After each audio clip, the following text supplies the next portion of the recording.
Forward Solutions Group is successfully driving companies to succeed where others have failed. Are you looking to start a factory, optimize your existing factory, streamline your production, or take your team to the next level?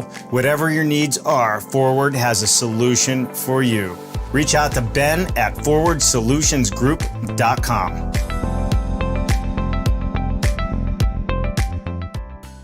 Halleck Ltd. has a long history of innovation in cold form steel manufacturing and producing innovative precision roll forming technology for customers throughout the United States and the world. Check out their machine buyer's guide for off-site modular construction or fast build construction with light steel for framing. Go to their website, halleckltd.com. Hey everybody, welcome to Dave Cooper Live, where we showcase the people, the products, and the processes building it better. And that's right, folks, we are on our tour of Europe, and right now I am in Italy, right outside of, well, I'm in Brixen, right? Yeah. I'm in Brixen, and what is the region we're in? It's South Tyrol. We're in South Tyrol, and we were at the Progress Group, which is also Green Code, and sitting with me is Bernhard Leitner. Bernhard, thank you for joining. Thank you for the opportunity.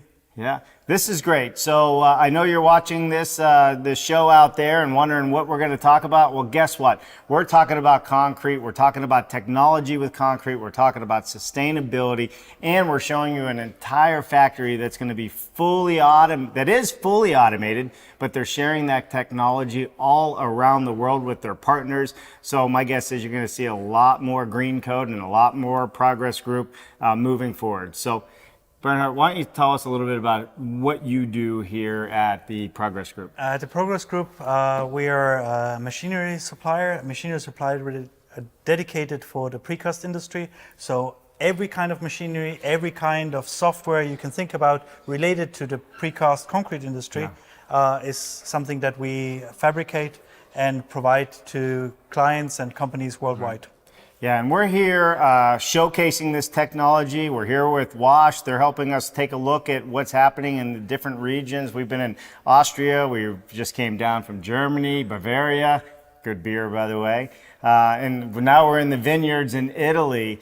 And one of the things that's going on here that I think is really great with the Green Code and Progress is the technology such as the climatic ceilings. And everybody out there, you're going to learn more about that. And we are going to do an awesome factory tour to showcase as well the full automation. But today's conversation is really going to be about where is the technology going with concrete? Where are we going with the 2030, 2040, 2050 goals? And I say that because different countries have different rules in place on when they want to achieve, carbon neutral and sustainability. Yes, I think that the market is currently picking up this. Everybody has been talking it for a couple of years.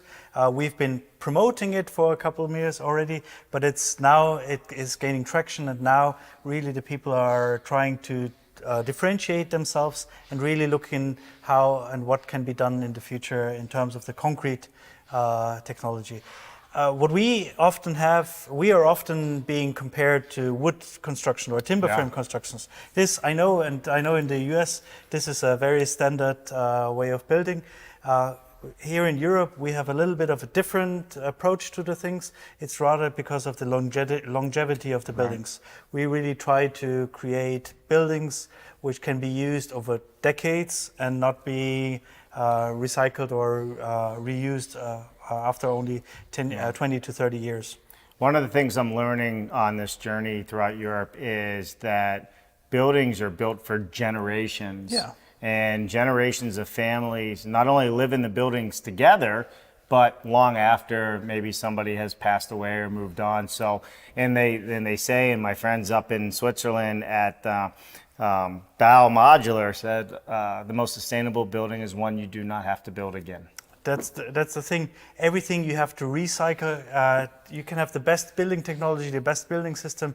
There are still some waste, some parts of the building that you have to downcycle, which you need to burn. And this is just the waste. The best way is to have a long lasting building, which can be modular in the sense that the internal part, the structural members stay the same, but the internal use can be redone. Yeah. Therefore, what is optimal to having a structural system where you have structural members on the outside and the internal part are done with partition walls, drywall or something like this, where you can easily change the layout of the internal layout, but keeping the exterior the same. Well, and that's it. And we're talking about structural walls that have the sound insulation, facades built in if they want, decorations, colors. I mean, you guys are looking at all of that. But you're looking at it at a systemized approach. You have affordability, just like the rest of the world, in the horizon on how do we mass produce affordable housing, not just here in Europe. You know, you're looking at Canada, you're looking at America, just globally. Yeah. And the Progress Group, yes, here you have a fully automated manufacturing facility that's building all of these components. But you're sharing that knowledge across the globe with partners so they can integrate this technology. And to top it off, and I don't hear this often, you have an end-to-end solution where it can be used by architects and designers all the way through the construction. This is the idea. This is how you can really make change. If you have the whole value chain, if you can really influence the whole value chain from the architect, from the designer at the beginning, down to the constructor on site, then everything works together hand in hand. Then you really can affect change.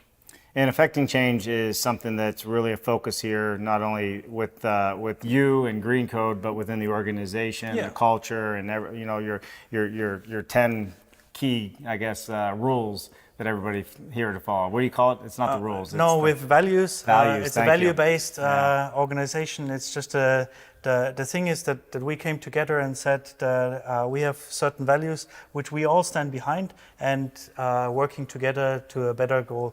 Our goal is to create sustainably create better living conditions for the people worldwide. This is our goal. This is what we are behind, and every of our 800 employees in our company is working towards the goal.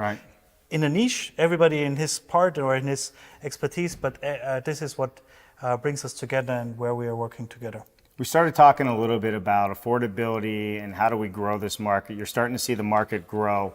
Walk us through what you're seeing, and you guys are looking into the future a little bit on this, so you have some predictability, but it's kind of like being a weatherman, I would imagine. Sometimes you never know. Yeah, you never know how the market will turn out. Nobody knew the situation which happened with Ukraine, or before that with COVID. This was just external factors which you have to live with. Yes, we still see that the inflation is, especially in parts of Europe, is still quite high, and which hinders especially the residential market. But we see it picking up in the infrastructure sector, in the industrial sector. Again, the confidence is coming back into the market, and it's just a matter of time that we are moving on forward, and we are bringing the future of construction to the market. And you're growing as a company, right? Yes. So I've heard it over and over again, and I asked, what's the longevity of the employees here? And by the way, some of the employees here are 60 years old, others are in their 20s in the technology side. There's robotics, there's automation, but you're growing as a company internally, but are you seeing the market grow for the concrete with your partners? What's happening there? Definitely. It's just that the market is shifting. The market as a whole is currently not growing, it's rather shifting. We're shifting from the in situ part, where everything done is on site, is moved into automated factories, just getting different kinds of quality, different products in, just an evolving of the market. It's a gradual shift on the one side, and maybe a small increase in overall volume, which is being done. Sustainability is a big part of the growth on this. It's being pushed across the world about reducing, the carbon footprint and, the 20, 30, 50, 40 goals, all of those things that are happening. So everybody's starting to look at this space. Concrete on a whole, has had its ups and downs on the sustainability market, but there's a lot of changes happening on that front that are changing that, and you're going to be carbon neutral. Yes, the concrete, the part which is the highest CO2 emissions there is always the cement, and we're working there together with certain suppliers to be there net carbon neutral within the next decade or so, depending on how the developments will go. But we are striving forward, and this is just one of the ways that we will definitely reduce the amount of CO2 or the emissions in generally. Right. But it's just one part of the system. What we are also looking into is, in terms of recyclability, is really having that our buildings are actually the mines of the future. Yeah. So that all the components that you build into the buildings, the green code buildings, can be reused, recycled, and upcycled in the future. This is the idea. So it can be manufactured for disassembly, as we call it in the United States. So basically what you're saying is if it has to get torn down, it can all be repurposed. Yeah, it can be repurposed, and it can be repurposed again for the same part or even higher. This is the idea. Well, the energy input, there's always going to be a requirement of energy input. But also here we are moving into solar panels. A lot of the buildings that you've already seen here are, even our office buildings here and our factory is plastered with solar panels, and I think that the renewable energy is also going into this direction. Yeah, I think Alex from the marketing department over here was telling me 1/3 of the buildings are green roofs, living roofs, with the plants. 1/3 of them are all solar paneled. And I have to say, because I've been saying it over and over again, you have the coolest headquarter building in the world. It's made of entirely mostly of concrete. But what you're doing with that concrete to put the built world or the built environment in a way that it's functional, but man, is it awesome to be inside, and the feeling that it gives you, because it's not like being in your grandparents' basement. This definitely, what we want to achieve is a comfy, it's a very natural environment where you want to be. So through the heating and cooling in the ceiling, this makes a very, very comfortable feeling. You don't have that much airflow inside. Everything is very moderate temperature. So just to keep this. Furthermore, through the acoustic optimization inside of the slabs, it's also very, very nice to sit in here, and you don't get, if somebody is on the phone right next to you, it's not disturbing you through the acoustic optimization there. Acoustics and concrete wall panels. You're going to have to watch to learn more about how they're doing that, because that's super cool.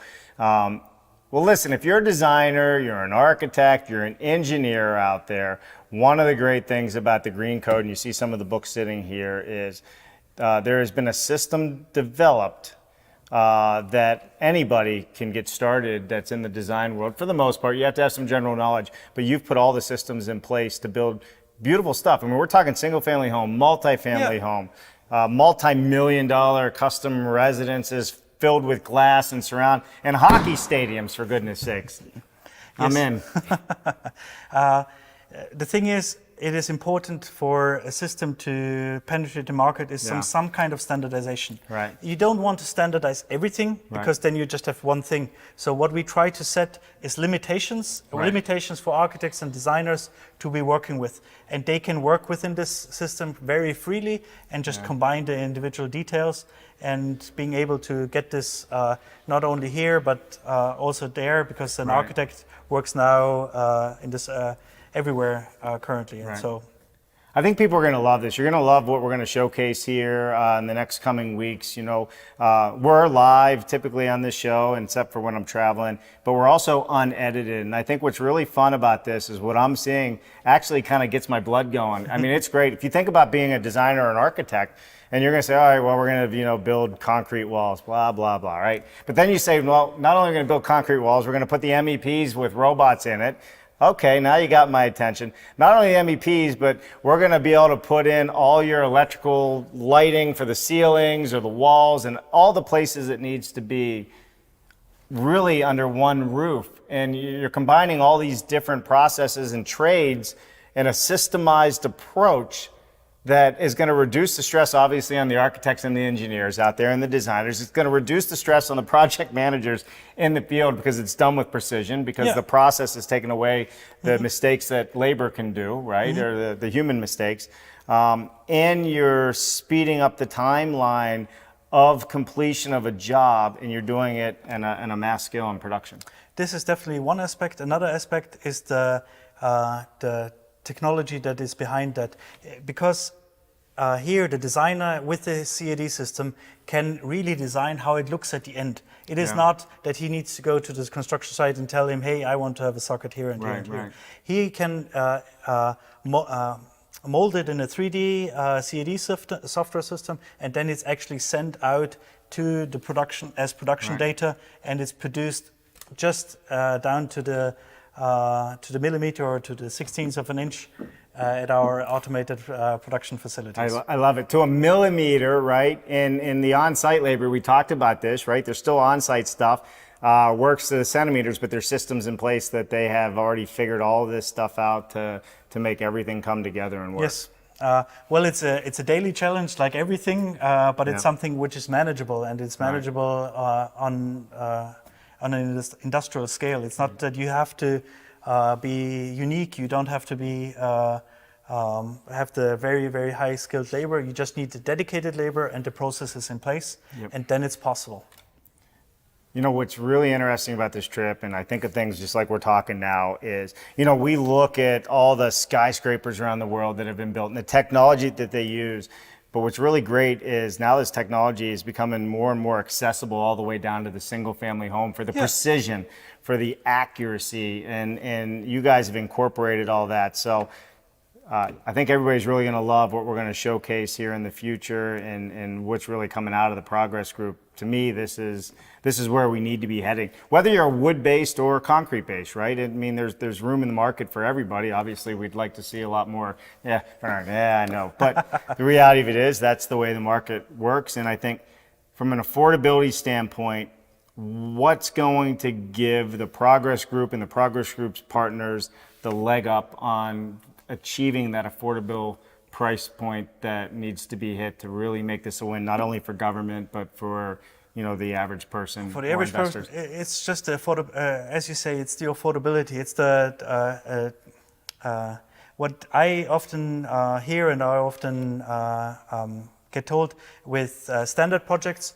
The costs are not calculable because during the construction phase something comes up and then the costs increased by multifold of what has been done at the beginning. With our system, we can actually calculate down to the last cent what it's going to cost you, and it's not going to cost you down to anymore. the last penny. Down to the last penny.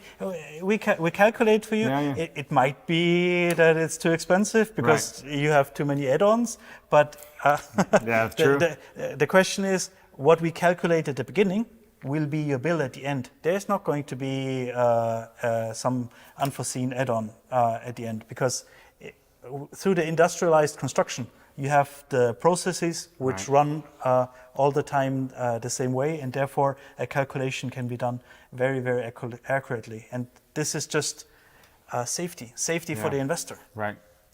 So if you're out there looking at this, you know, and you look at the globe as a whole, you're doing really well in Europe, and you're growing throughout the European countries, all the way, you know, at one point in Russia until that unexpected thing started going nuts.